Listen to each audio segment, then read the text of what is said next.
El capítulo de hoy se llama Una vida sobrenatural. Una vida sobrenatural.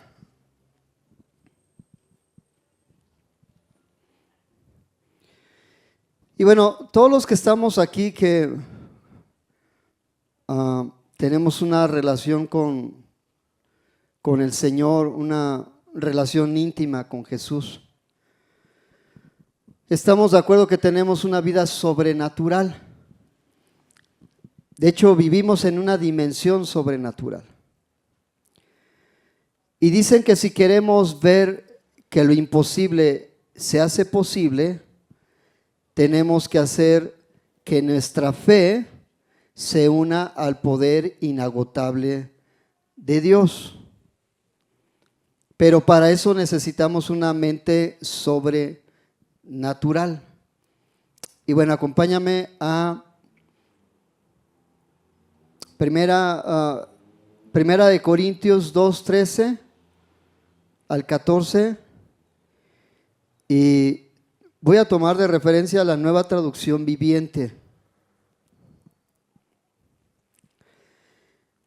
Dice: les decimos estas cosas sin emplear palabras que provienen de la sabiduría humana. En cambio, hablamos con palabras que el Espíritu nos da. Y mira, hoy mi esposa hablaba acerca de hablarle a la gente, y la verdad es que si confiamos en que Dios está con nosotros, en que el Espíritu Santo está con nosotros, Él nos va a dar las palabras adecuadas, pero siempre hay un pero. Si tú no lees tu palabra, ¿qué te va a recordar el Espíritu Santo que digas? Bueno, esa fue una cápsula breve. Dice: en cambio hablamos con palabras que el Espíritu nos da, usando las palabras del Espíritu para poder explicar las verdades espirituales. Entonces, lo que está diciendo aquí el apóstol Pablo es que nosotros no tendríamos la capacidad de poder explicar ciertas verdades espirituales si no estuviera el Espíritu con nosotros. Es decir, en nuestro conocimiento, en nuestra sabiduría humana, no tendríamos esa capacidad. Dice: pero los que no son espirituales no pueden recibir esas verdades de parte del Espíritu de Dios. Todo les suena ridículo. Y mira, ayer que pues fuimos al evento con los apóstoles, y te das cuenta de que hay muchas cosas semejantes en muchas iglesias. En Argentina, en Colombia, en Dallas, muchas cosas. Y por ejemplo estas, ¿no? Dice: todo les suena ridículo. Y es cierto, o sea, de repente platicas con personas y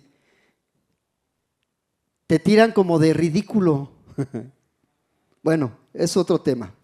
Y no pueden entenderlo, dice, porque solo los que son espirituales pueden entender lo que el Espíritu quiere decir. La obra sobrenatural de Dios es cambiar al hombre natural en un hombre espiritual. Ese es el principio fundamental de Jesús. Cuando una persona confía en Cristo, Dios intercambia lo natural que viene de Adán y lo cambia por lo espiritual que viene de Cristo. Es como un intercambio de dimensión. Dice: porque así como en Adán todos mueren, también en Cristo todos serán vivificados. Entonces, de aquí yo tomo este tema de que la vida que nosotros tenemos como hijos de Dios es una vida sobrenatural. Dice: no andamos según la carne, sino según el Espíritu. Todo lo que te estoy hablando viene en la Biblia, son partes escriturales de la Biblia. Y dice la Biblia: ahora pues ninguna condenación hay para los que están en Cristo Jesús, los que no andan conforme a la carne, sino conforme al Espíritu. Son en Romanos 8:1. Entonces, cuando hay presencia de Dios, lo natural queda sometido a lo sobrenatural. Y nosotros sabemos que si algo sucede en lo natural es porque primero ya sucedió en lo sobrenatural. Entonces, un instante Escucha esto, un instante en la presencia de Dios puede cambiarlo todo. Puede hacer la diferencia entre algo solamente normal o algo extraordinario. Y mira, la Biblia está llena de encuentros sobrenaturales que transformaron vidas en un instante. Toda la historia de la Biblia puedes leer personas que tuvieron encuentros con el Señor y esos encuentros los marcó para toda la vida y aparte fueron escritos para que nosotros pudiéramos testificar de esos encuentros que tuvieron esas personas. Por ejemplo, la vida del apóstol Pablo, antes Saulo, que tuvo un encuentro express, creo que ese ha sido el más rápido que ha tenido un encuentro express con Jesús y fue transformado. Hombres que fueron sanados con el encuentro de Jesús después de años de espera, por ejemplo, el que estaba en el estanque de Betesda.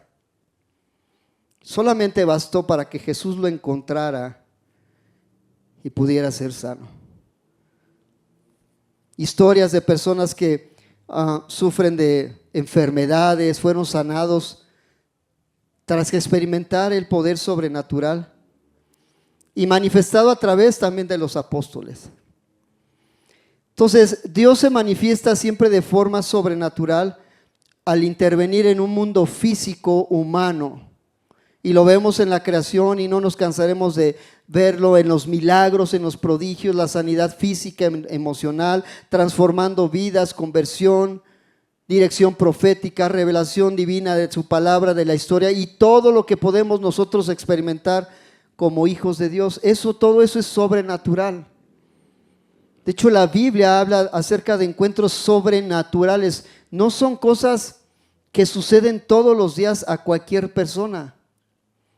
Entonces, Dios es sobrenatural y cada día tú y yo estamos enfrentándonos a la inmensidad de un Dios todopoderoso que difícilmente vamos a llegar a comprender al 100%.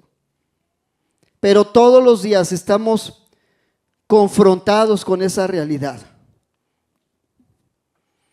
Todo este mundo que podemos ver fue creado de lo sobrenatural.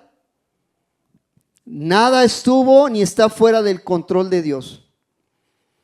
Y simplemente hay cosas que no podríamos entender y la verdad es que Dios no busca que los entendamos. Dios busca que obedezcamos y que creemos lo que está sucediendo, lo que Él puede hacer. Entonces, lo sobrenatural hace una referencia a la necesidad, búsqueda, importancia de todo lo que hizo Jesús y que sigue haciendo y todo lo que sigue después de. Porque hay una historia después de. Hay una historia cuando Jesús venga por su iglesia, ¿qué va a suceder después de? No han terminado esos sucesos. Entonces, una vez que una persona experimenta un nuevo nacimiento, empieza a vivir esa vida sobrenatural. Yo le digo a la persona, a partir de ahí vas a ver un entorno espiritual que nunca habías visto, nunca lo habías experimentado. La conversión de esas personas es algo sobrenatural. Creyentes que son transformados es algo sobrenatural. No es por mi elocuencia, no es ni por mi buena predicación, no es porque conozca toda la palabra de principio y fin. De veras hay un montón de religiones que se saben todos sus libros de memoria, pero no logran nada. No tienen esa relación con Jesús. Y hay beneficios que son eternos. Hay beneficios que suceden en nuestra vida sobrenatural, porque mira, es algo tan sencillo como cuando la gente platica contigo y te dice, ¿qué te hicieron? O sea, ¿qué te pasó? Tú no eras así. Ahí está la sobrenaturalidad de Dios. O sea, a lo mejor el papá no puede cambiar al niño, pero al hijo, pero Dios sí lo va a cambiar. Dios sí lo va a transformar. Hace a la gente más compasiva, más manso, más humilde, más sinceros, más misericordiosos. Te habla un panorama diferente a lo que el mundo está ofreciendo ahorita, hoy en día. Y la verdad es que no hay un milagro mayor que la resurrección de Cristo. Y es justamente lo que hace el Evangelio, que creen en Jesús y que resucita muertos. Porque dice la palabra que tú antes de recibir a Cristo estabas muerto en delitos y pecados. Estabas separado de Dios. Entonces díganme si Jesús no hace aún milagros. Es como cuando si te ves en un espejo y dices, soy un milagro de Dios. No, algunos pueden hacer así. Qué milagrazo te echaste, Señor. Segunda carta a los Corintios 12:12. Dice la Biblia, palabra de Dios para todos, con las señales y milagros y maravillas que he hecho, les he demostrado pacientemente a ustedes que soy un apóstol. Está hablando Pablo. Fíjate lo que estaba diciendo. Ustedes vieron, palparon y se manifestó el poder de Jesús a través de mí en esto. Milagro también se habla como prodigios, maravillas, señales. Se habla de muchas cosas sobrenaturales.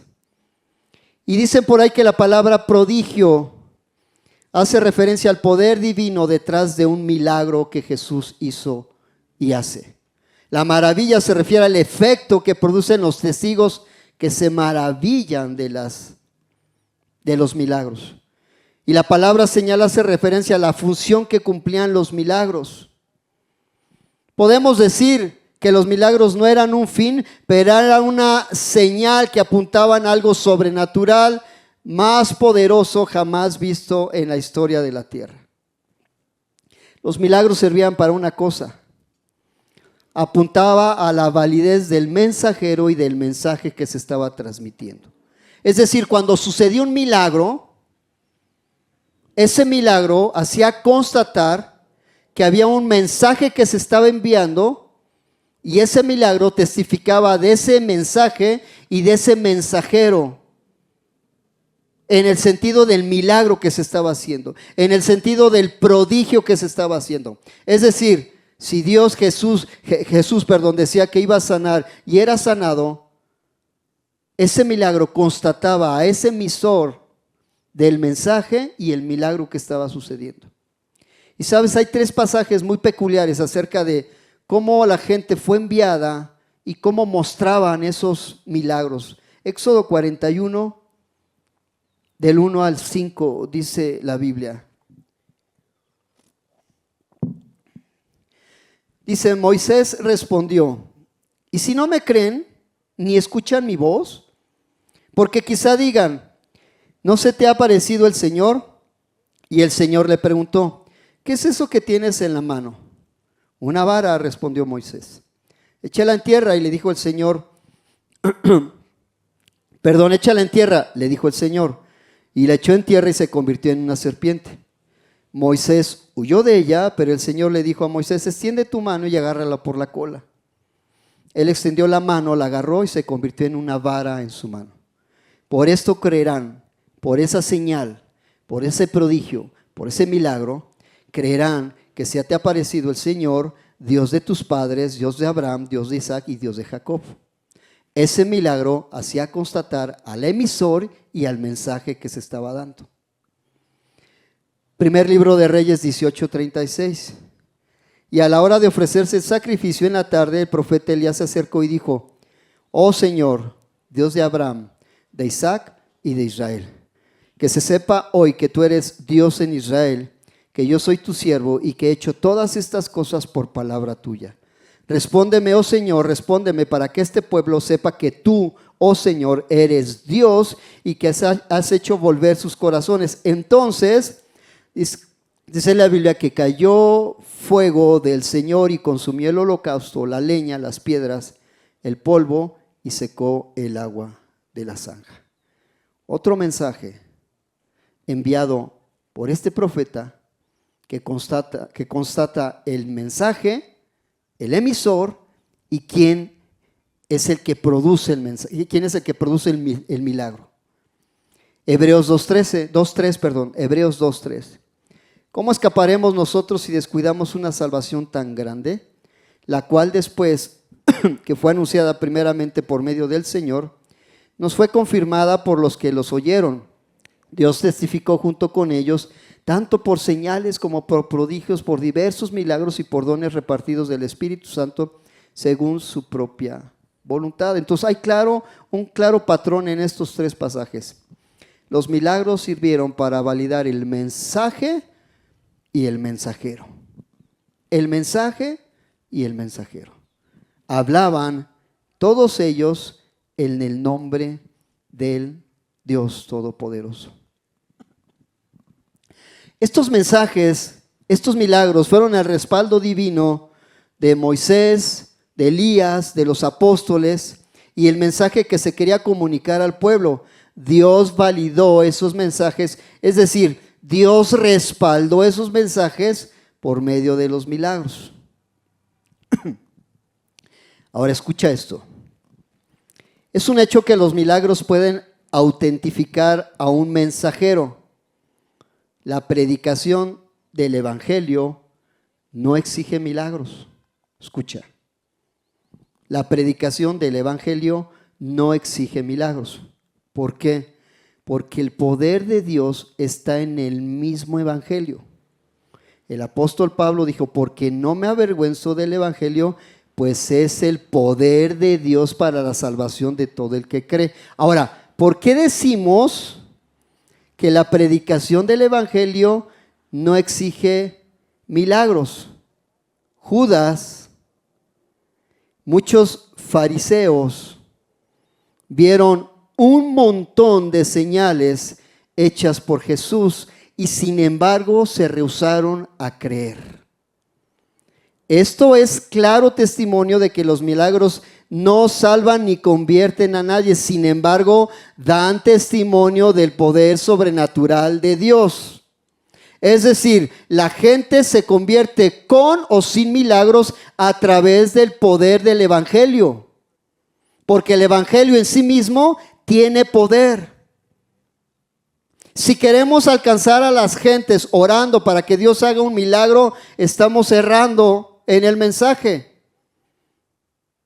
El mensaje está, el poder está en el mismo mensaje. El mensaje es Jesús. Ese es el evangelio. Jesús es el mensaje. Jesús tiene el poder. Lo extra lo hace Él. No lo hacemos nosotros. Entonces, ¿qué es una vida sobrenatural? Una vida que solo puede vivirse en el poder de Dios, bajo el Espíritu Santo. Fuimos creados para Dios. No fuimos creados para una rutina aburrida 24 horas al día sin hacer algo más. De repente no te levantas y dices, Señor, estoy aburrido. Estoy cansado. ¿No sientes de repente como que fuimos creados para algo más? Como tener una vida rutinaria como un hijo que no es de Dios. Porque ya no digo hijo del diablo porque algunos se molestan, pero pues son hijos del diablo, ni modo. Y ayer lo dijeron también, por cierto. Entonces Cristo vino a traernos toda esa experiencia diferente dentro de nuestra conversión. Lo que hizo Jesús fue, mira, te invito a bajarte de la barca. Te invito a bajarte de la comodidad, en la frescura, en la no hago nada, mejor que lo hagan los demás. Entonces nos invita a bajarnos de la barca y poder experimentar lo que podemos hacer sobrenaturalmente en su nombre. Entonces tenemos que entender que Jesús es tan grande, tan completo, tan complejo, que todo lo que Él puede hacer a través de nosotros es algo sobrenatural. De hecho, es textualmente verídico. Cambia tu forma de pensar cuando tú recibes a Cristo Jesús como tu Señor y Salvador, si es que hiciste una oración genuina. Cambia tu forma de expresarte, cambia hasta tus palabras, ¿sí o no?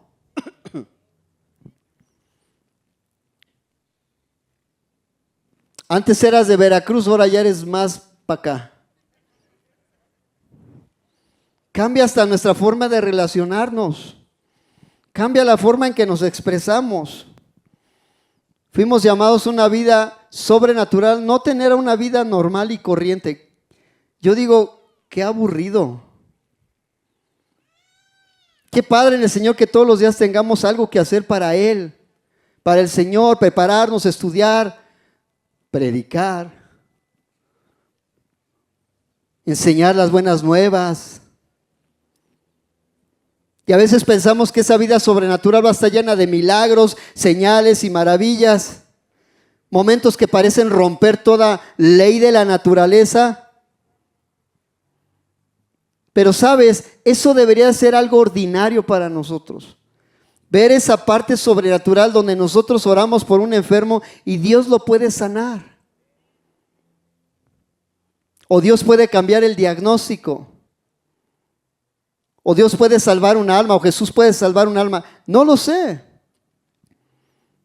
3 años estuvieron estos apóstoles, estos 12 apóstoles, 11 después, y luego el apóstol Pablo, ya no teniendo relación con Jesús directamente, estoy hablando, pero vieron esos señales y vieron esos milagros.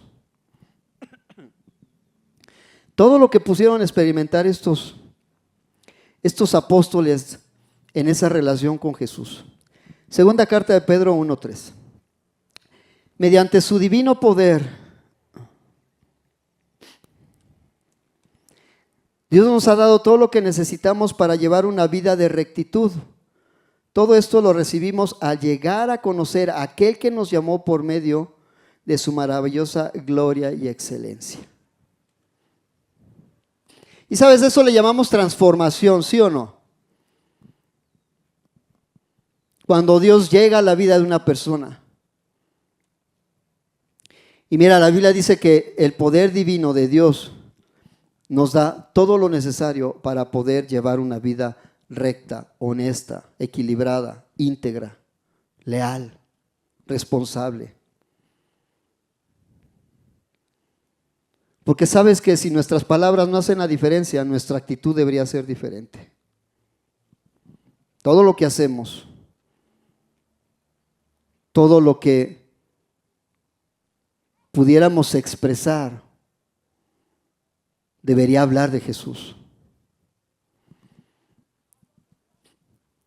Y bueno, esto lo comenté hace 15 días, me parece que tenemos acceso al Espíritu Santo, el mismo Espíritu que levantó a Jesús de los muertos. Y creo que eso es algo importante que debemos de considerar, que el Espíritu Santo está en nosotros y que Él nos capacita. Entonces, Dios siempre tiene un propósito que va mucho más allá de lo espectacular. Dios, por ende, es sobrenatural porque es Dios. La normalidad de Dios es su sobrenaturalidad. Para Él es algo normal. Y el mejor ejemplo es la vida de Jesús. El despliegue de su gracia, sus enseñanzas, tenía un propósito especial. Iba más allá de demostrar algo sobrenatural. Su propósito era glorificar y exaltar al Padre Celestial. Vino a cambiar el pensamiento de la forma en que la gente concibía a Dios. Él lo hizo más relacional, más paternal, más amoroso, más cercano, más un padre con un hijo. Jesús dice, las obras que el Padre me dio para que yo las cumpliese. Y sabes, en Jesús no puedes ver ninguna ambición personal. No hay una parte escritural donde Jesús se autopromocionó.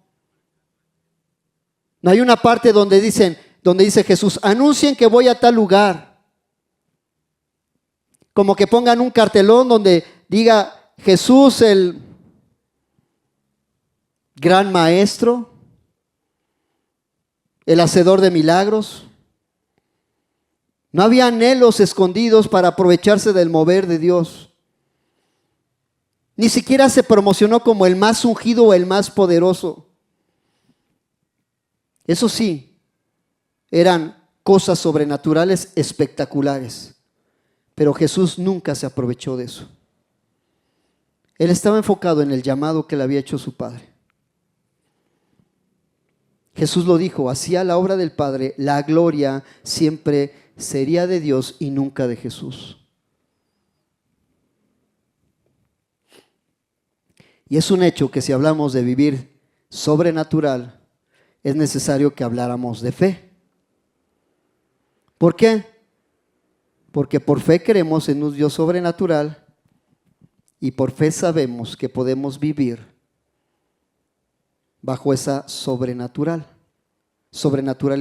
Hebreos 11:1. Es pues la fe, la certeza de lo que se espera y la convicción de lo que no se ve. Ese todo mundo se lo sabe de memoria. ¿Sí o no? Todos lo sabemos de memoria, esa parte escritural. Y mira, hay un teólogo de Croacia, se llama Peter Kuzmic. Él escribió acerca de la fe. Dice, la esperanza es la capacidad de escuchar la música del futuro. La fe es el valor de bailar con ella hoy. La fe y la esperanza se relacionan. Hebreos 11, a menudo llamado el Salón de la Fama, el Salón de la Fe, describe precisamente hombres, historias. El punto no es que la fe sea absoluta certeza sin ninguna duda. El punto es que estamos seguros de que Dios hará algo a pesar de que no lo hemos visto y que ni siquiera hemos palpado lo que Él hará. Todo el resto del capítulo deja en claro cosas esperadas, cosas que no se ven. Habla de esas personas y esos personajes tan importantes. La fe invariablemente, inevitablemente, enfoca lo futuro, lo esperado, las cosas que aún no has visto. La fe, por lo tanto, involucra lo desconocido, lo invisible, lo sobrenatural y lo que aún está pendiente de suceder. Eso es fe. Oramos en fe para que algo suceda en el futuro, hoy, mañana, al rato, en años. Digamos que estás desempleado, es un ejemplo solamente, y necesitas desesperadamente un trabajo. Esta es una oportunidad para orar con fe, confiando en que Dios abrirá esa oportunidad. Involucra lo desconocido, porque no sabes a dónde Dios te va a mandar. Implica lo invisible, porque estamos invocando el nombre del Dios Todopoderoso. Lo sobrenatural, porque es algo que tú estás orando y que estás esperando que suceda de parte de Dios. Y es algo que está pendiente, porque aún no sucede. Cosas que aún no se ven. No sabes exactamente lo que va a pasar, el qué, cómo, cuándo y dónde. Así que confías en Dios, no tienes el control. De hecho, la fe significa renunciar a tu control, que es algo muy difícil para la mayoría de las personas, porque esa es la naturaleza de la fe, es ceder el control. Señor, yo no lo puedo hacer, pero tú sí lo puedes hacer. Necesito un trabajo, tú sabes que necesito un trabajo. Abre puertas, la forma en que tú ores, pero pídele que Él abra esa puerta. Entonces confiamos en la incertidumbre porque todavía no recibimos ese milagro.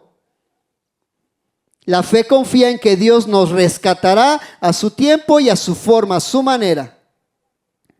Así que cuando se trata de fe, el punto no es que yo tenga una absoluta seguridad. De hecho, no te concentras en cuánta fe tienes.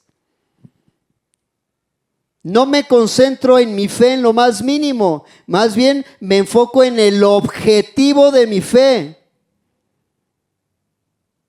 Me concentro en Dios. El problema no es el tamaño de mi fe, es el tamaño de tu Dios. ¿Es Dios más grande que mi problema? ¿Es Dios más grande que mi necesidad? ¿Por qué le importa tanto la fe a Dios? ¿Te has preguntado eso? De principio a fin la palabra habla acerca de la fe, de historias de esos hombres que tuvieron fe y lo que sucedió. Pero la Biblia dice, pero sin fe es imposible agradar a Dios. ¿Sí o no dice así? Y si dice imposible es que no hay otra manera que tú puedas hacer, decir, ejecutar. Y si no tienes fe, dice, es imposible agradar a Dios, porque es necesario que el que se acerca a Dios crea que le hay y que Él es galardón, es el premiador de los que le buscan. Entonces, Hebreos 11 es uno de los capítulos más grandes que habla acerca de la fe. El versículo 6, que dice mucho que es la parte central, dice, pero sin fe es imposible agradar a Dios. Lo que este verso intrínsecamente está diciendo es que a menos de que confiemos en Dios y no en nosotros mismos, no vas a poder agradar a Dios jamás en tu vida. A menos de que creamos que Dios cuidará de nosotros, no podemos agradar a Dios. A menos que confiemos en el poder de Dios y no en nuestros propios recursos, no puedes agradar a Dios. ¿Será importante agradar a Dios? Pues claro que sí. Si no, ¿para qué oramos? Si no, ¿para qué tenemos fe? Porque pudiéramos estar orando al cielo, a la pared o a lo que tú quieras y no sucederá nada. Pero la Biblia dice que Él premia a los que tienen confianza en Él. Es como si Dios te dijera, ¿sabes qué? Ora. Ora con fe que yo voy a hacer. Ten confianza en mí. Ora. Ten fe, no claudiques. Ora. Háblame. Tenemos el poder y la facultad de abrir la ventana de los cielos porque Dios es así en bendición a sus hijos.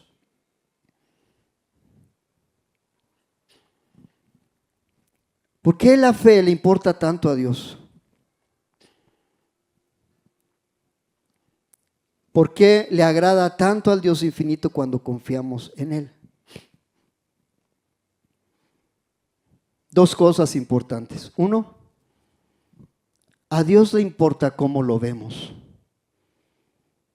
Sí, Dios es el Dios infinito, pero también es un Dios personal. La pregunta es, ¿de qué tamaño tú estás viendo a Dios? Segundo, confiar en Dios va de la mano con amar a Dios. ¿Amas a un Dios en el que no confías en tu corazón? ¿Confías en un Dios por el que no sientes un tierno amor y un respeto y un afecto? Porque déjame decirte que puede suceder, ¿eh?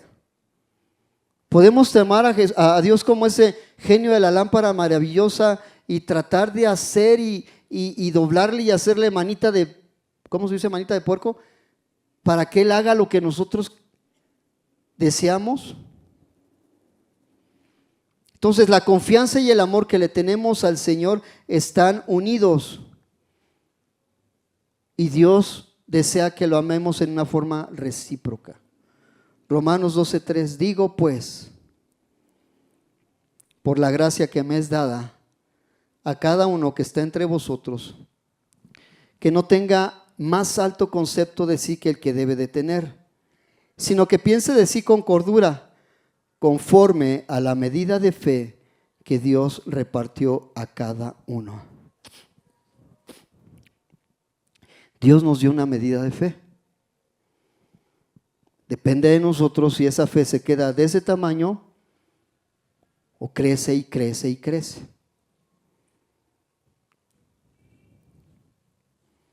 Voy terminando. ¿Sabías tú que el mismo Señor Jesús tenía una característica, una forma de medir la fe? Eso está interesante. Mateo 14:31. Al momento Jesús, extendiendo la mano, asió de él y le dijo: hombre de poca fe, ¿por qué dudaste? Al apóstol Pedro le dijo: tienes poca fe. Mateo 15:28.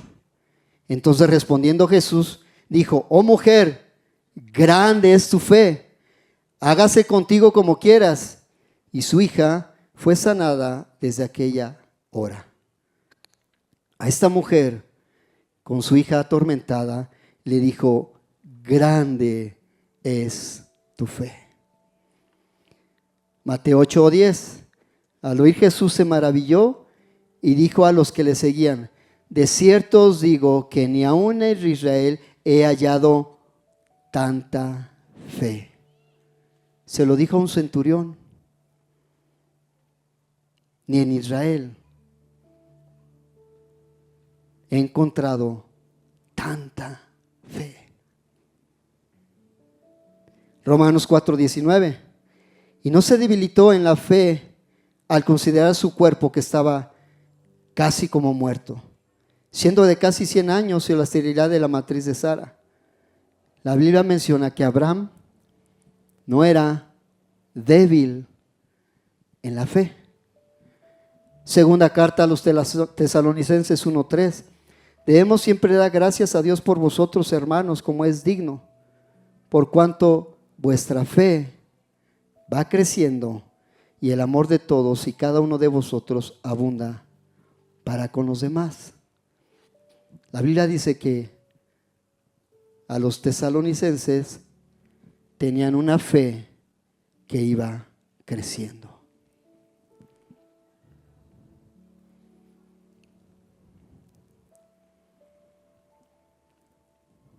Jesús se daba cuenta de la fe que tenían las personas. Poca fe, le dijo a Pedro. Grande es tu fe, le dijo esta mujer cuando Jesús liberó a su hija. Tanta fe, le dijo al centurión. No era débil en la fe, le dice a Abraham. Y esta fe que va creciendo. Mi pregunta es, siempre con mis preguntas, ¿qué dirá Jesús de tu fe?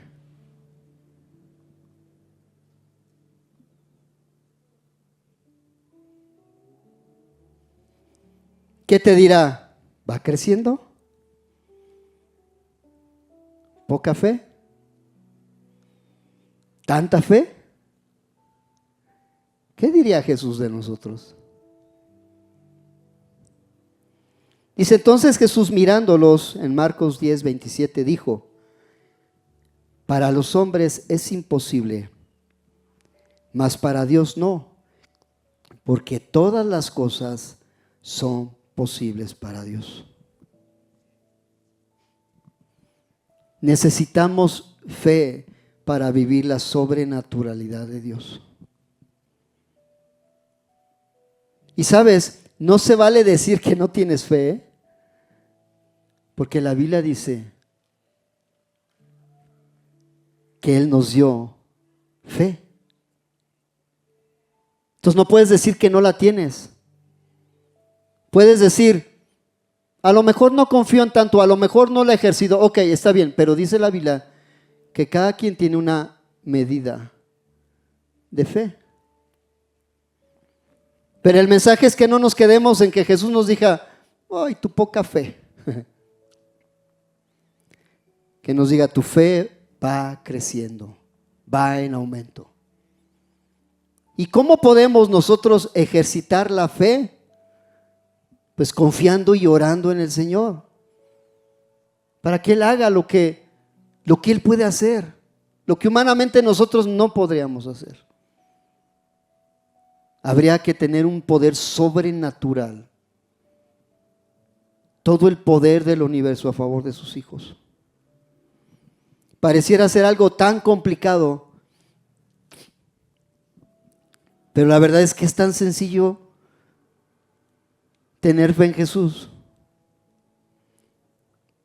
que Él está así como esperando que demostremos que le tenemos esa fe y vivamos la sobrenaturalidad de Dios. Vivamos lo que Dios dice que debemos vivir.